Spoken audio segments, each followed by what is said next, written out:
اور سب سے پہلی خبر ہم آپ کو دیں گے وینزویلا کے صدر کے بارے میں کہ وینزویلا پر حملہ کر کے پکڑے گئے صدر نکولس کی ہتھکڑیوں میں جکڑ کر نیو یارک منتقل کیا جا رہا ہے۔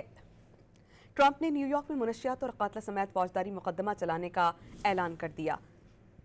جمعے اور ہفتے کے درمیانی شب کراکس میں قلعہ نما عمارت سے حکمران جوڑے کو گرفتار کیا گیا۔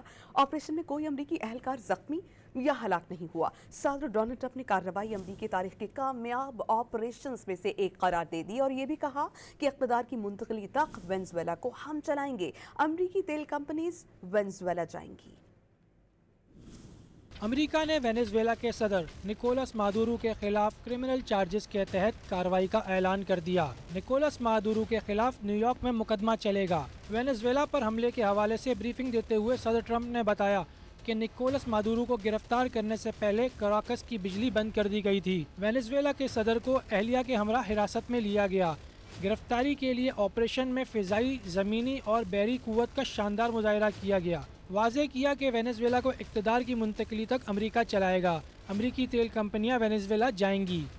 Maduro and his wife will soon face the full might of American justice and stand trial on American soil.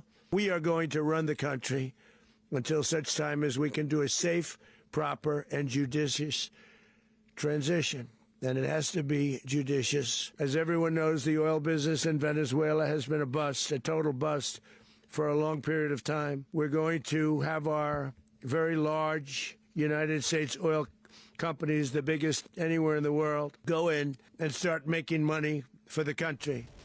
اس سے پہلے ٹرمپ نے امریکی ٹی وی فاکس نیوز سے گفتگو میں کہا تھا کہ نکولس مادورو کو بھاری سیکیورٹی میں موجود قلعہ نما گھر سے گرفتار کیا گیا۔ آپریشن کے دوران کچھ امریکی فوجی زخمی ہوئے لیکن وہ تمام بحفاظت واپس آ گئے۔ انہوں نے تمام کارروائی ایسے دیکھی جیسے ٹی وی شو دیکھ رہے ہوں۔ ٹرمپ کے دعوے کے برعکس وینزویلا کی نائب صدر نے ایک بیان میں کہا کہ امریکی کارروائی کے دوران حکام اور فوجیوں سمیت عام شہری ہلاک ہوئے۔ کراکس کے جنوب میں واقع لا کارلوتا ایئر بیس پر امریکی حملے کے بعد فوجی گاڑیاں اور بسیں مکمل طور پر تباہ ہو گئیں۔ رات گئے کی فوٹیجز میں ہنگوروتو ایئرپورٹ کے قریب بھی بم گرتے دکھائی دیے، جس کے بعد آگ کے شعلے بھڑک اٹھے۔ حملوں کے بعد وینزویلا کے وزیر داخلہ نے عوام سے پرامن رہنے کی اپیل کی۔ امریکہ کی ڈیلٹا فورس نے جمعے اور ہفتے کی درمیانی شب وینزویلا میں خوفناک آپریشن کیا تھا۔ کارروائی کے دوران دارالحکومت کراکس میں وزارت دفاع، ملٹری ہیڈ کوارٹر اور بندرگاہوں کو راکٹوں سے نشانہ بنایا گیا۔ وینزویلا کے شمالی علاقوں میں بھی بمباری کی گئی۔ وینزویلا کے وزیر دفاع نے ملک میں غیر ملکی افواج کی موجودگی کے خلاف مزاحمت کا اعلان کر دیا۔